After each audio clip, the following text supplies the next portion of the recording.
All right.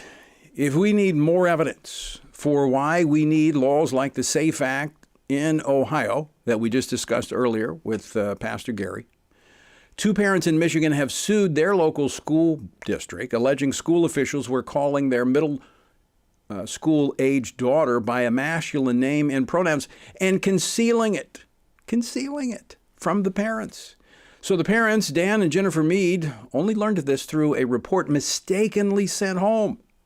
But fortunately, they're not standing alone. They have help. Joining me now to discuss this is their attorney, Kate Anderson, senior counsel at the Alliance Defending Freedom and director of the Center for Parental Rights there at ADF. Kate, welcome to Washington Watch.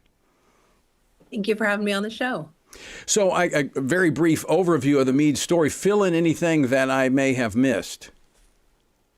Yeah, so we represent Dan and Jennifer Mead, and exactly as you said, they were working very closely with their school because they had noticed some struggles with their daughter, struggles academically, struggles with her peers, and they were working on an IEP plan with the school when they came to find out that all this time they were working with those officials were hiding from them the fact that the school district had socially transitioned their daughter without their knowledge or consent, and actually was changing records. Let me make sure I understand that. They were it wasn't like the parents didn't care, weren't in communication. They were actually working on the behavioral issues of their daughter in constant conversation.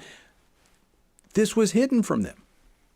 Absolutely. In very close contact with the very people who were hiding this information. A counselor, in fact, that was changing the names in the records before sending them home so that the male name that was being used at school was then changed back to their daughter's female name when sent to the parents. And they only found out because this counselor missed a record. And so the male name came home. They began asking questions and found out what happened.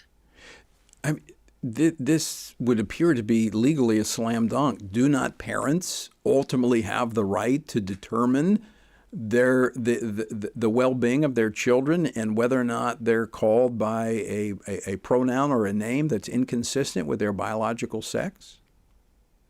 Yes, parents have the constitutional and fundamental right to direct the upbringing and education of their kids. And it's important in this context because this is something this child was dealing with that was very difficult. She needed her parents with her. Indeed, she's doing much better now that she has her parents walking alongside that.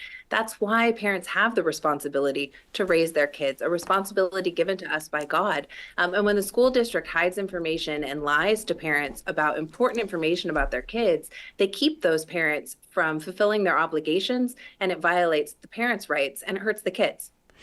Kate, I would like to say that this is just an isolated incident that just happened. But unfortunately, it's not, is it? It's not. We're seeing these kinds of policies all around the country. And when Dan and Jennifer Mead confronted their school district about it, their school district told them, this is the way it is. This is a policy that we have. This is something we have to do. You just have to understand all this time that we've been lying to you. And it's something that's happening to too many families. It shouldn't happen to any, but it's happening to families around the country with school districts that have adopted these dangerous policies.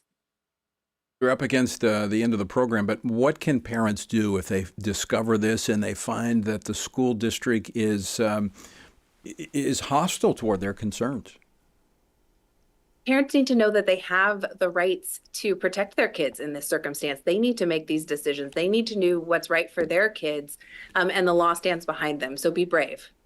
All right. And they've got great friends like Alliance Defending Freedom. Kate, thanks so much for joining us today and updating us on this important case out of Michigan. Thank you.